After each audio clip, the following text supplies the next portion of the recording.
Hey, what's up, fam? Thank y'all for tuning in once again. As always, be sure to like, share, comment, and subscribe. And when you do subscribe, hit the notification bell so every time I drop a video, you will be the first to know about it.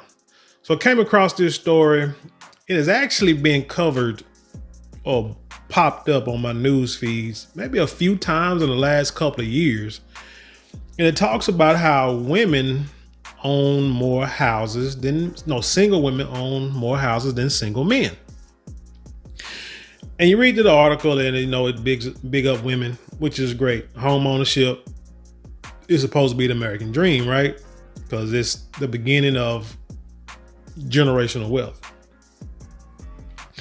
But the one thing with this, there may be some things in this story, in these articles, maybe something that they don't touch on.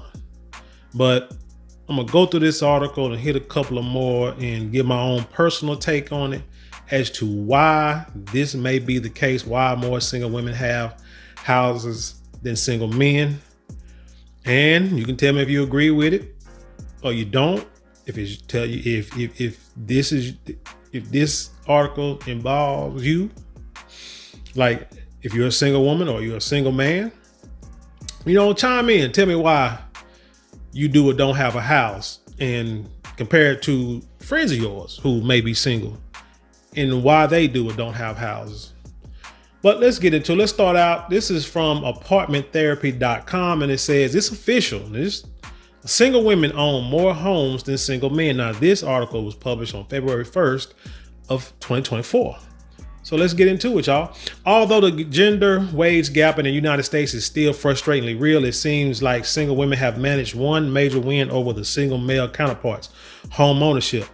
A recent study by LendingTree found that single women own more homes than single men, to the tune of nearly 3 million home difference, proving that buying a home as a single woman continues to be a worthy and killer accomplishment, especially amid the wild real estate market of the past several years. Now, let's give women a hand clap of praise, because the housing market has been crazy when it came to COVID. I think we bought our house like 6 years ago. So this is before the COVID epidemic and everything. So we got it at a quote unquote reasonable price. But when COVID hit, when people started to move from California to Texas and from other states to Texas, the housing market jumped. It went crazy. I want to say that our house in value probably went up a cool $125,000 over a 2 or 3 year period since the pandemic hit. So nothing that we did. It's just the housing market made it happen. And it's quite possible the value of the house will go down some, but regardless, we got a lot of equity in the home right now. So for women to have houses, for anyone to have bought a house, because now, like, these houses recently, like I said, the house prices are so crazy that we can say, hey, let's sell our house for this amount of money, and man, we'll come out like a fat rat. But on the flip side is we would have to buy a house.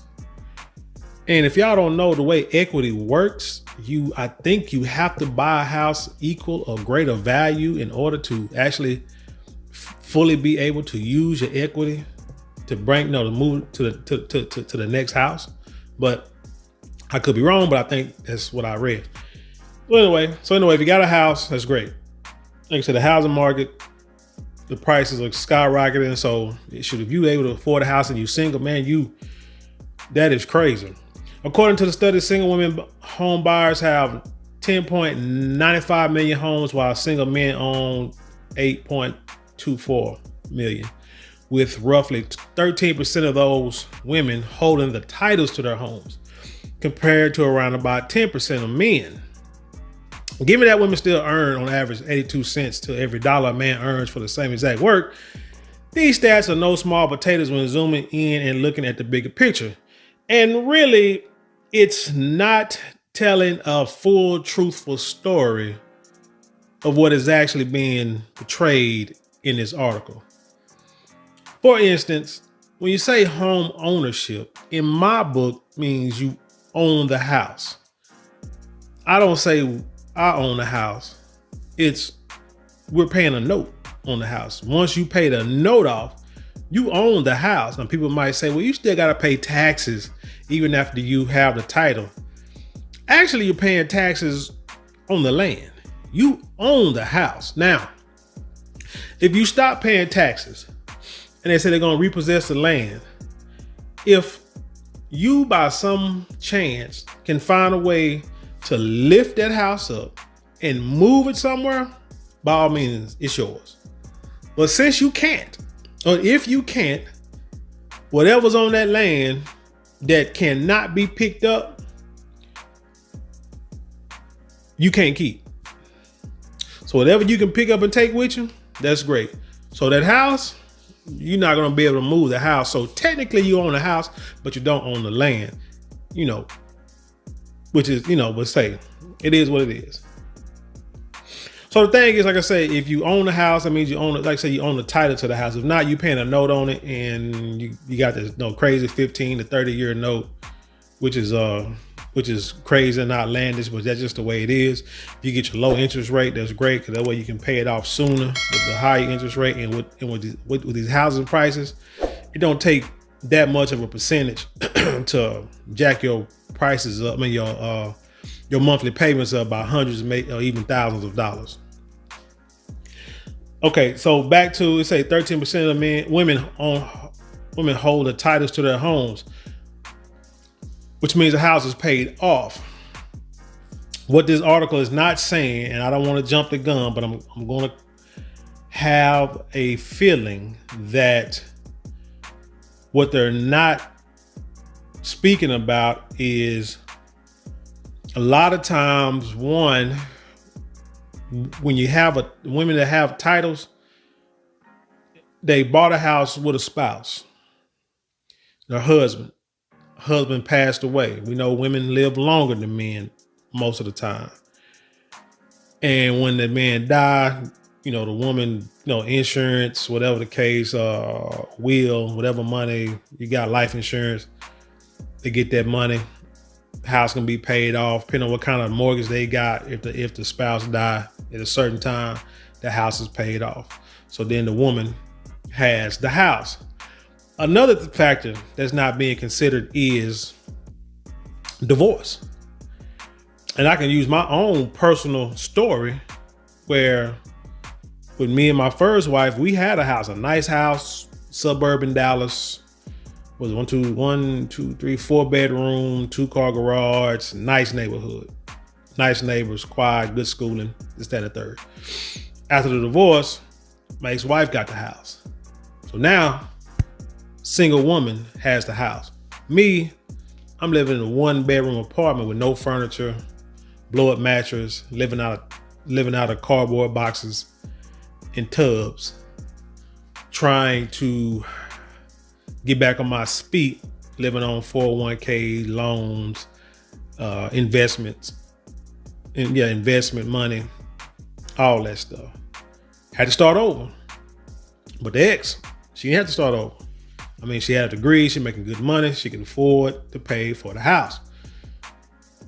So that's a factor I believe those are two factors that I feel is not being considered in this article, which makes a big difference in the article, especially when the divorce rate is like half of divorces in America half of the marriages in America end in divorce. So if they end in divorce and they got a house, and I know a few guys who tell stories of being married, having a business, having a home, and then after the divorce, the wife gets everything pretty much, and the man has to start over. That's how the system is set up. That's why men don't like the system, because women make money. Because when I got my divorce, my ex was making more money than me because she had got her degree. I had just started back going to school. She had her degree, making good money, and then going back to school to make even more money. So, what I'm saying? Like I say, it was easy for her to do it, to jump off. Like I said, well, I'm trying to get myself started, but that's, I'm saying, not crying over spilled milk and nothing like that, because that's the past. It is what it is, because right now, I'm where I'm at, doing good, and things are only getting better. So you have to consider those two factors. Like I said, no, a lot of dudes, like I say, marriages in a divorce, 50%. So that means 50% most likely them women getting a house. So now you got single women, home ownership. Not saying, not necessarily because they got great credit and got a big down payment.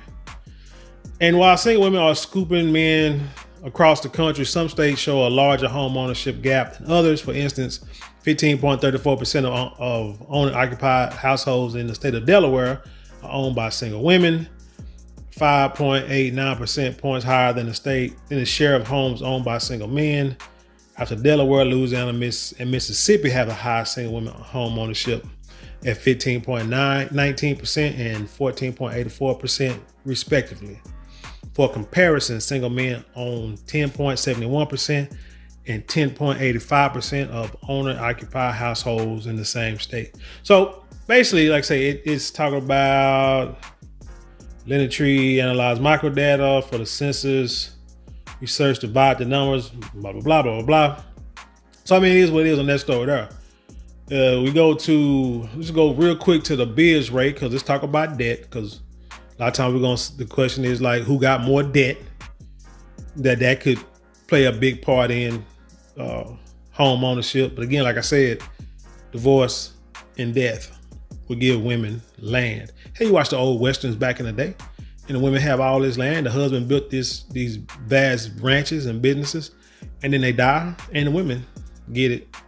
It's passed over to to his wife, to his widow. And they get all that stuff. Here, my grandmother, matter of fact, the home that my dad and my aunts and uncles was raised in, my great grandfather built that house. When he died, my grandmother took it. It was her home. So it's like I say, it's so most of the time it was built by a man and then taken over by a woman for whatever reason. But on this is the bizrate.com. It said consumer debt by gender. Is there a difference? It says, I'm just going to read a few points. On average, men have more debt than women across all categories, except for student loan debt. Now, if I say that, men going to be like, oh man, so you told you women got more student loan debt. Well, let's just look at this. Men have 2% more credit card debt than women. I can't give no explanation for that. I know I got credit card debt trying to pay it off. Men have 20% more personal loan debt than women. I can't really personal loan. I know I've taken out loans in the past to repair cars, for car repair, like major car repair, like thousands of dollars, and didn't have the money at the time. So that could be a reason for personal loan debt. Men have 16.3% more auto loan debt than women. Well, is it the single man or the married man? Because if it's the married man, if he has better credit, then the cars that they have, he is probably going to be in his name, and he probably going to pay for it. Or he's probably, signed with somebody to pay for it. Or he got his own car, should we like trucks and we like sports cars. So we gonna buy a truck that now should probably run $80,000, $90,000 easy.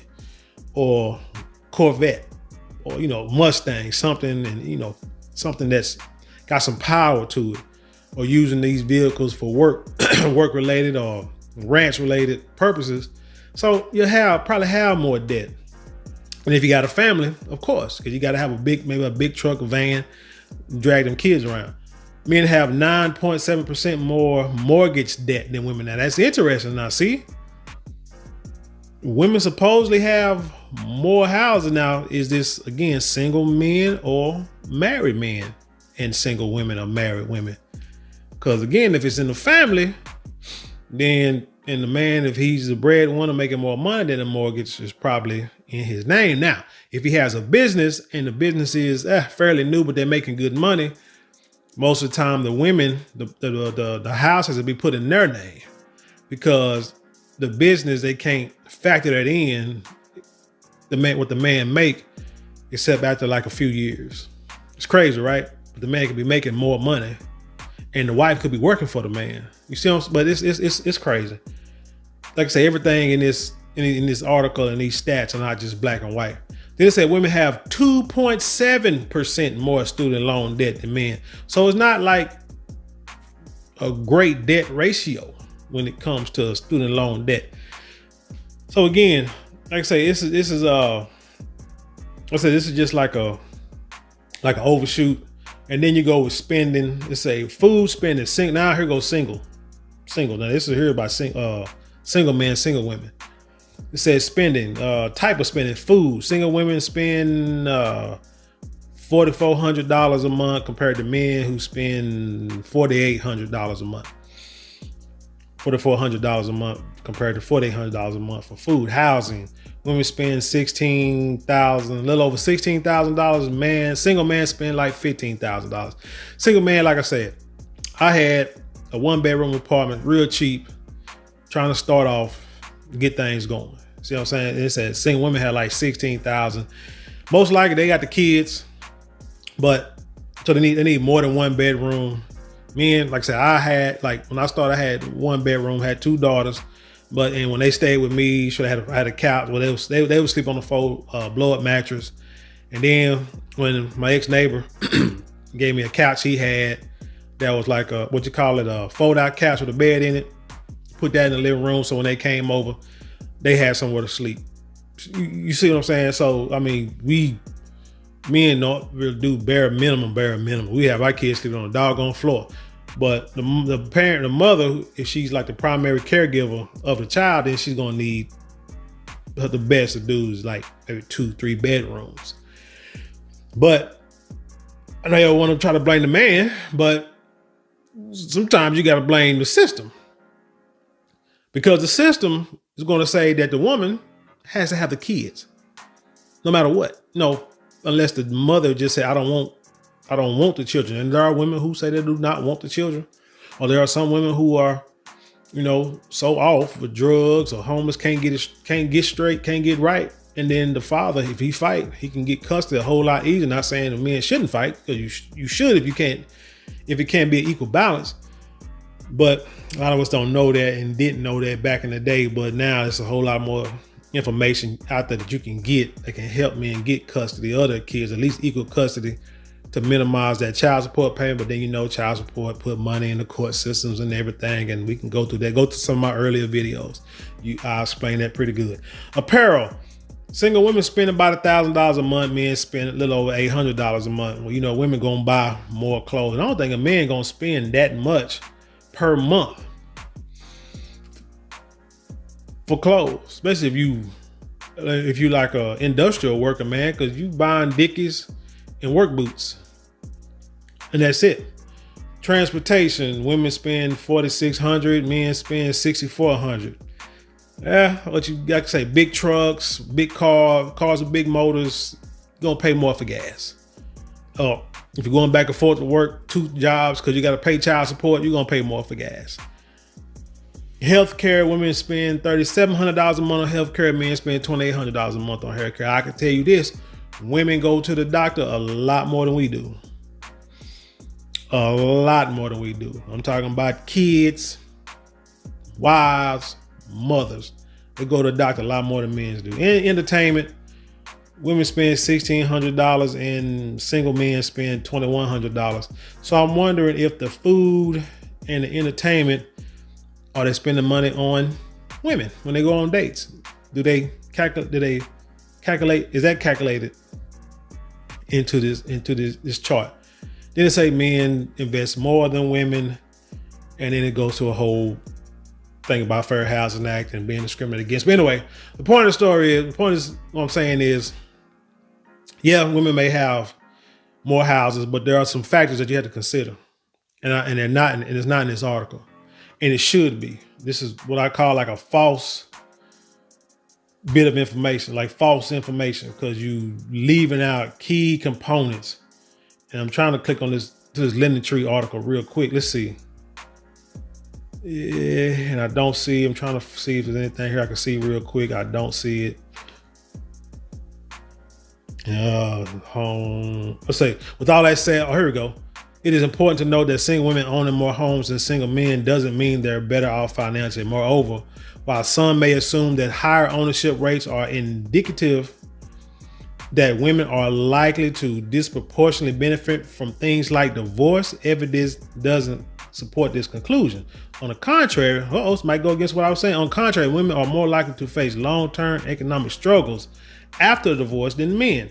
This highlights how much work is needed to address the economic imbalance among the genders. So basically what that's just said, that paragraph said is that women have the houses and they struggle, but you struggle because you kept the house. Because I've seen that happen. Because they say you not benefiting, but you kept the house, but then you couldn't keep the house. Or it's hard for you to pay for it, even though you get money from your ex, if that's in the divorce decree.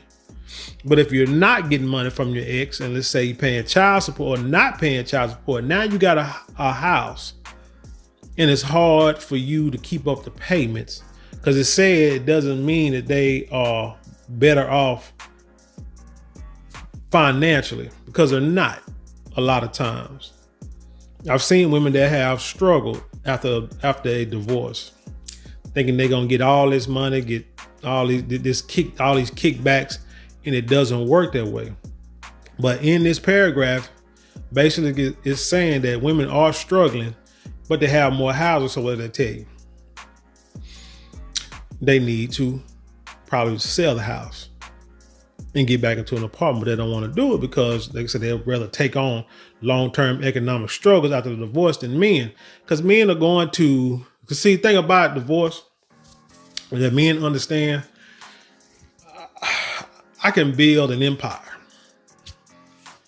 Woman divorce me and take it and destroy it. And I will be pissed off, and I've seen men do some crazy things, some dastardly things to the women or to themselves after that. But once all the emotion is gone and you get back on your purpose, most times the man will rebuild what he had, and probably it will be even better.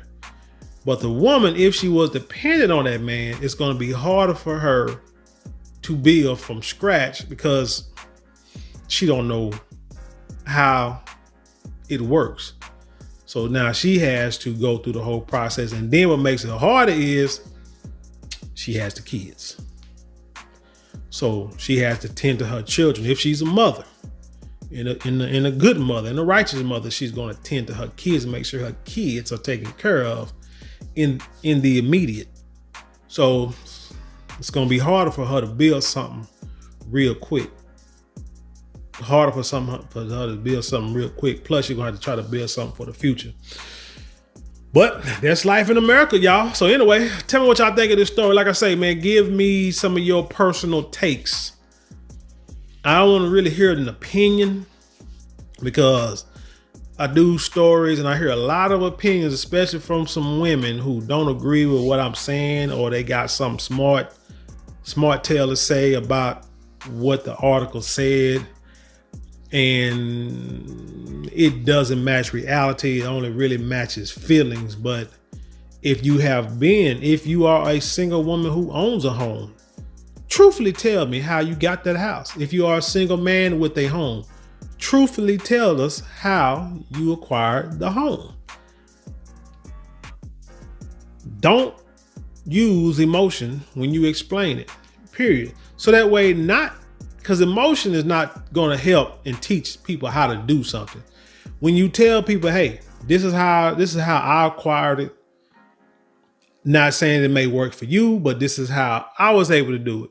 I got the house because, we had money saved up. Got an insurance claim, insurance payment, saved up. I had an investment that went through, started a business and made a lot of money. I was able to save up money. However it happened. Parents died, left me some money. Parents died and left me the house. That could be another factor. But again, just like I say, tell us all how you acquired your home. With that being said, Leave your comments below. Share it with the world. Don't forget, share the video, like the video, subscribe to the channel. Don't forget to visit marlonmorale.com. And with that being said, I leave you in peace, and I'll see you on the other side.